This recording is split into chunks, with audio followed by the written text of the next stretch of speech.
না না খালাম্মা, আমরা তো গেঞ্জি কিনতে চাই না, আমরা আপনাকে চাই। 1 ঘন্টা করে দিলেই হবে, বেশি সময় নেব না, মাত্র 1 ঘন্টা। আরে খালাম্মা, খালি কি ভিভো কোম্পানির ছেলেকে সময় দিলে হবে? আমাদেরকে একটু সময় দেন, আমরাও একটু এনজয় করি।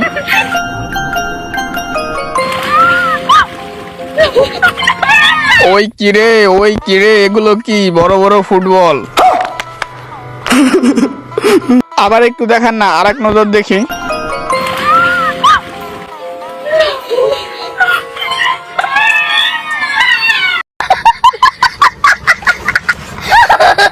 তো গাইস, আমি জানি তোমরা এই ভিডিওটা সম্পূর্ণ দেখবা, কারণ তোমরা অনেকেই এই মেয়েটাকে নিয়ে ভিডিও চাইছো। এই মেয়েটা অনেক নির্লজ্জ, অনেক বিহায়, অনেক অশ্লীল কাজকর্ম করে টিকটক হয়ে গিয়া, তা আবার অন্য ভিউয়ার সাথে। তোমার পিণ্ডহনের ওই শাড়িতে এই 1 মিনিট ওয়েট, এটা ওই মেয়েটা না যে মেয়েটা রোজা না রাখতে পারায় ভিডিও বানাইছিল পিরিয়ডের ব্যথা নিয়ে? হ্যাঁ, সেই মেয়েটা এটা না, জাতির পিরিয়ড আপা। আজকে প্রথম রোজা, এই প্রথম রোজাটা আমি রাখতে পারতেছি না, আর এই কষ্টটা শুধু মেয়েরাই বুঝবে। তো এই ভিডিওতে পিরিয়ড আপা ও তার দারাজ থেকে অর্ডার করা নষ্টা ভাতারের নষ্টামিগুলো তুলে ধরবো। তো আর না করে দেরি, চলো ফটাফট ভিডিও শুরু করি। এই বৃষ্টিতে ভিজা ফ্রি ফায়ার খেলতাছি।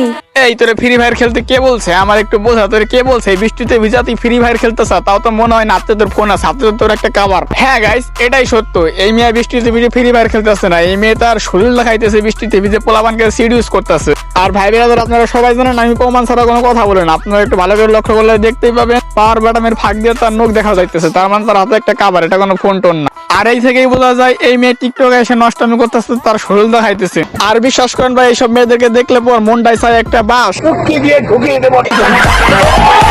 আমি কোনো ছেলেতে আসক্ত না, ফ্রি ফায়ারে আসক্ত আছি। ও আচ্ছা, তাই নাকি? তাহলে আমি কি চোখে ভুল দেখলাম? হ্যাঁ, কেউ আমাকে বলো আমি কি চোখে ভুল দেখলাম? এগুলো কি? তোমার পিণ্ডহনের ওই শাড়িতে জাতি এতদিন জানতো ভুল, মানতো না কোনো কিছু, তাই তো এই মেয়ের নাম দিয়েছিল জাতির প্রিয় ডাফা। কিন্তু আমি গগন আজকে সবকিছু প্রমাণ করে এই মেয়ের নাম দিলাম জাতীয় ম্যাগি নুডলস আপা।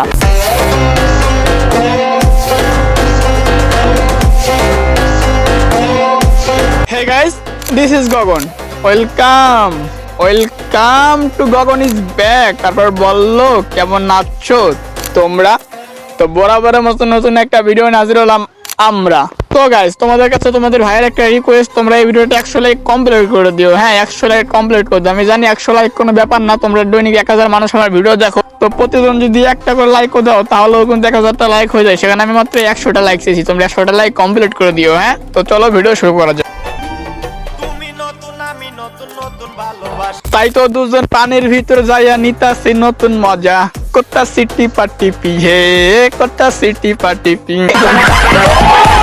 দেখো ভাই, তোমরা ভিডিওতে কি দেখতেছো আমি জানি না, কিন্তু আমি কিন্তু এদের কঠোর পরিশ্রম দেখতেছি, জাস্ট কঠোর পরিশ্রমটা। মানে ভাই, এই ভিভো কোম্পানির ছেলে কি ফিল্ডে নিতেছে, সাঁতার কাটানো শেখানোর নামে তার গোপন অঙ্গগুলো ছুঁয়ে দিতেছে। বাহ ভাই বাহ।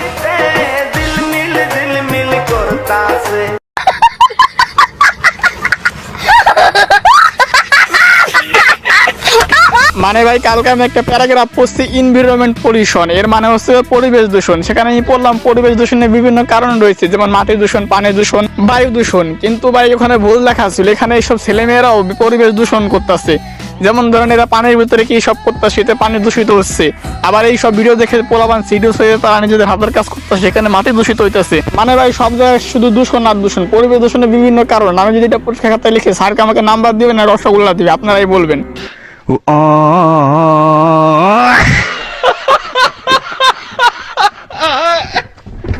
তো যাই হোক গাইস, আজকের ভিডিও থেকে আমরা কি শিক্ষা পেলাম? যে ভিভো কোম্পানির ছেলে আর জাতীয় ম্যাগি নুডলস পরিবেশ দূষণ করতেছে, এনভায়রনমেন্ট পলিউশন।